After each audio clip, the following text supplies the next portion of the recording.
They told me to call him uncle. But the night the storm broke over Ashbourne Manor, he said my name like it meant something else. His voice trembled against the thunder, and suddenly I wasn't a girl anymore. I was a secret he tried too long to forget. Love wasn't supposed to sound like that. But neither was temptation. Please don't forget to subscribe Blind Thoughts. Press the bell icon for more. When I first came to Ashbourne Manor, the rain had not stopped for 3 days. The wind howled against the hills like a creature in mourning, and the sky hung low, heavy and gray. I was 17 then, sent to live with my mother's elder brother after she passed. They said the sea air would be good for my lungs, that Uncle Nathaniel would see to my education and care. I believed them. I believed everything then.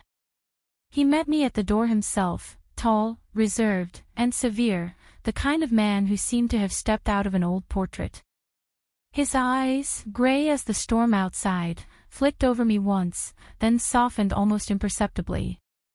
"Welcome home, Clara," he said, and I remember thinking how strange the word home sounded in his mouth. Ashbourne was a place of echoes. The halls were long and silent, the kind of silence that presses against you until you can hear your own heartbeat. My room overlooked the cliffs.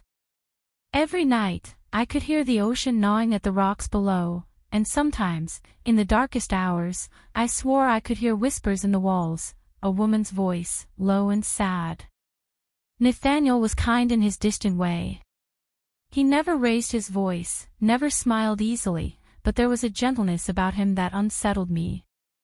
He would ask after my lessons, after my walks, and sometimes sit with me in the library, reading by the fire while I wrote in my journal.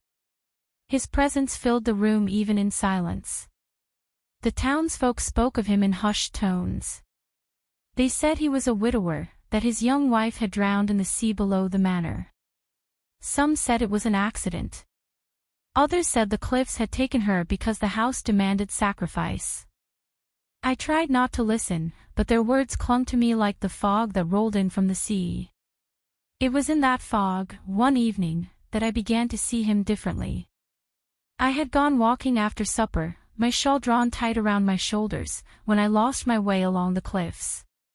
The mist swallowed the path, and for a terrible moment, I thought I saw a figure in white at the edge, hair streaming, arms outstretched. I cried out, stumbled, and felt hands catch me before I fell. Nathaniel. He must have followed me. His grip was firm, and for a moment, our faces were so close I could see the tiny flecks of silver in his eyes. "You shouldn't wander here," he said softly. "Ashbourne takes what it wants." He led me back to the manor, his hand steady at my back, and even through my fear, I felt the warmth of it like a brand.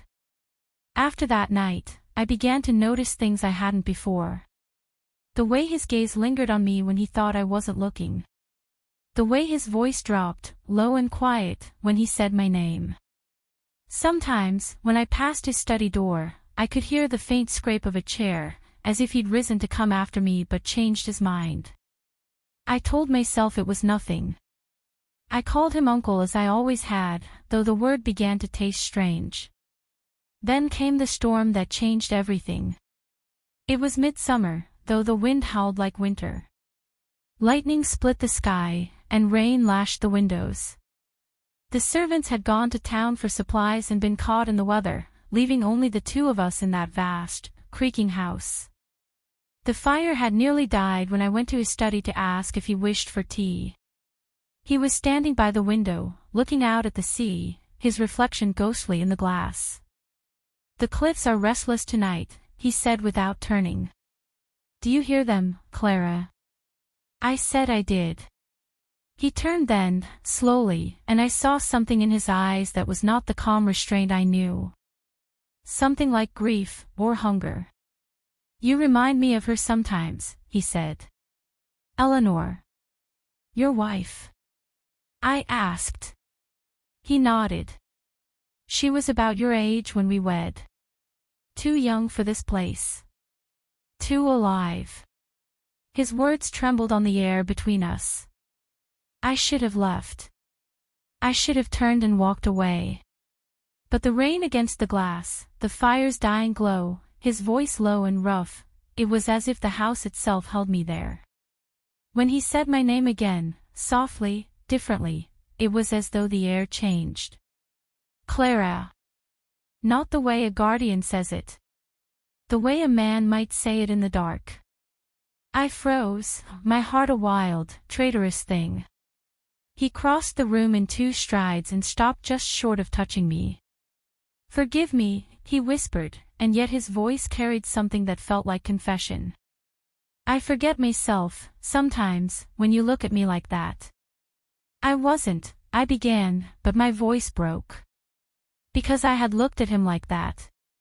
I had wondered what it might be like, to be seen by him as more than the child my mother had sent. Outside, thunder rolled. The lamps flickered. For one suspended moment, the world narrowed to the space between us, the scent of rain, the warmth of his nearness, the storm raging both outside and in my chest. Then, as if waking from a trance, he stepped back. You should go, he said, his voice strained. Go before the sea takes us both. I fled to my room, but sleep wouldn't come. The manor moaned and shifted, its timbers sighing like an old beast dreaming of loss.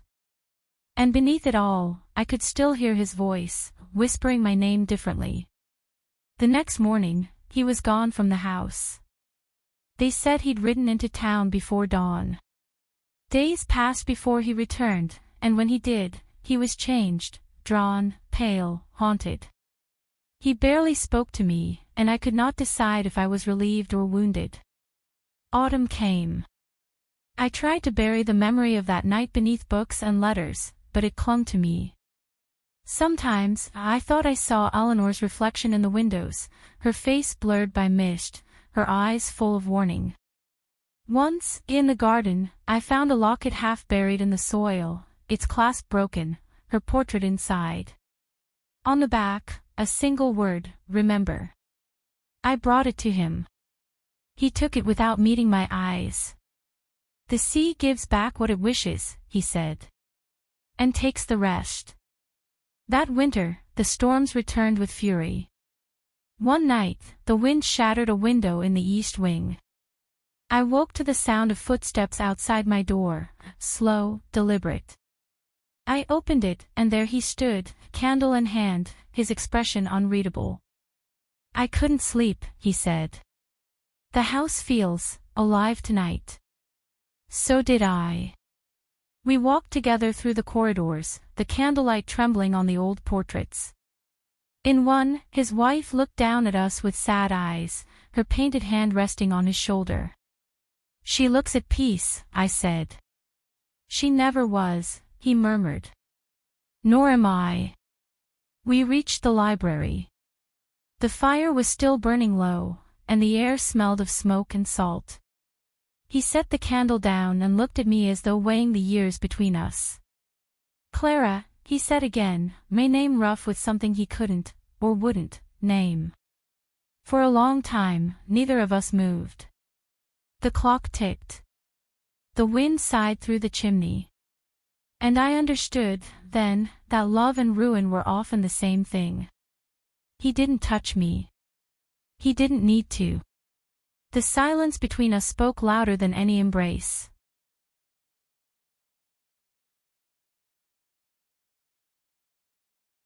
In the days that followed, he became distant again. He avoided me at meals, buried himself in his study. But I would catch glimpses of him at dusk, standing by the cliffs where Eleanor had fallen. Once, he turned and saw me watching. He raised a hand, as if to wave, and then the mist swallowed him. He never returned that night. They found his horse wandering near the stables, its saddle slick with rain. No trace of Nathaniel was ever found. Some said the sea had taken him, as it had taken her. Some said he had simply walked into the fog and chosen not to come back. Years have passed. Ashbourne stands still, though parts of it have crumbled. I live here alone now, the last of its name. The villagers call me the Lady of the Cliffs and whisper that I speak to ghosts. Perhaps I do. Sometimes, when the wind rises from the sea, I hear him again, my name, whispered differently, softly, as if from a dream.